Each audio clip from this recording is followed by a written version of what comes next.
मेरी 2 बेटियां हैं या मेरी बेटी भी है या मेरी सिस्टर्स हैं, उनको कितने चांस हैं? सो उनको भी चांस हैं ब्रेस्ट कैंसर के। ऐसी कोई चीज़ नहीं है जो मैं आपको बताऊं कि आप ये मेडिसिन उनको दे दो, वो ये लाइफस्टाइल अपना लें, तो बिल्कुल नहीं होगा। ऐसा कोई गारंटी नहीं है।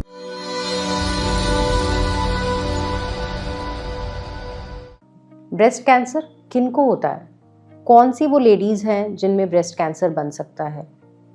ये सवाल अक्सर पेशेंट्स मुझसे पूछते हैं कि जब एक लेडी को हम बताते हैं कि उसका जो गांठ है या उसकी जो प्रॉब्लम है, उसकी बायोप्सी में कैंसर निकला है, तो सबसे पहला सवाल जो वो मुझसे पूछती है वो ये पूछती है कि मैडम मुझे तो कोई ख़ास दिक्कत नहीं थी, मैं तो बिल्कुल ठीक हूँ, फिर मुझे कैसे हो गया ब्रेस्ट कैंसर, ये क्यों बना?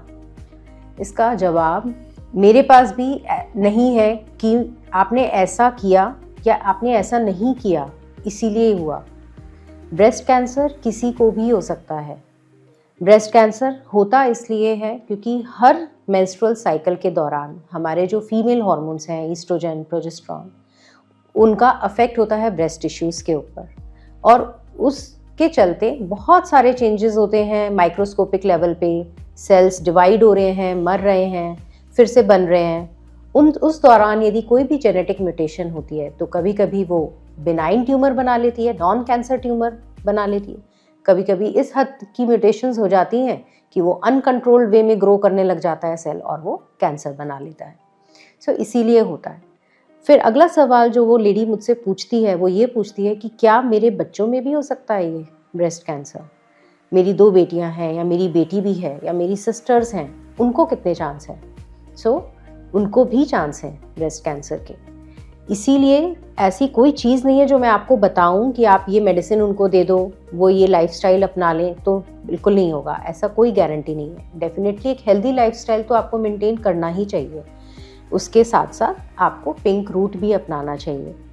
सारी लेडीज़ जो 40 से ऊपर हैं वो रेगुलरली अपना स्क्रीनिंग कराती रहें। जो 40 से कम हैं उनको अपना रिस्क पता होना चाहिए और वो साल में एक बार क्लिनिकल ब्रेस्ट एग्जाम कराएं अपने नियरेस्ट डॉक्टर से, या फिर हर महीने एटलीस्ट एक बार अपना सेल्फ ब्रेस्ट एग्जाम करते रहें। यही तरीका है इसको जल्दी पकड़ने का और बहुत आसानी से इसको जड़ से ख़त्म करने का।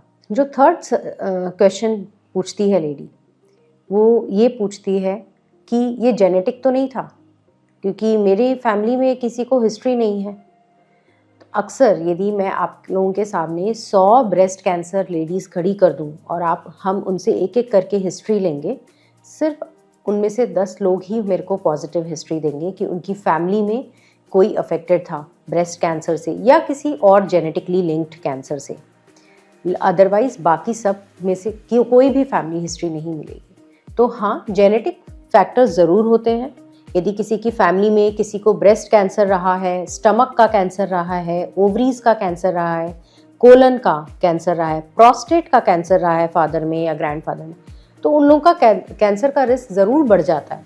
बट ये बहुत कम लोगों में ही मिलता है हमें, सिर्फ 10 to 15% पेशेंट्स। बाकी पेशेंट्स में कोई फैमिली हिस्ट्री नहीं मिलती।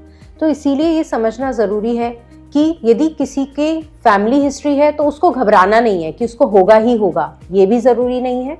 दूसरा, यदि हमारी फैमिली में कोई हिस्ट्री नहीं है तो हमें शांति से भी नहीं बैठना है कि हमारे तो घर में किसी को नहीं है, हमें क्या ज़रूरत है स्क्रीनिंग की। नहीं, स्क्रीनिंग तो आपको करानी ही है। 40 इयर्स के बाद हर साल एक बार आपको ज़रूर मैमोग्राफी कराना है, जैसे आप अपने रूटीन ब्लड टेस्ट कराते हो बीपी के लिए, शुगर के लिए, थायराइड के लिए, उसी प्रकार से मैमोग्राफी बहुत ज़रूरी है। इसके बाद भी यदि आपके मन में कोई सवाल हैं तो just feel free to ask me and you can drop your questions in the comment box. I will try to answer them. Thank you for listening.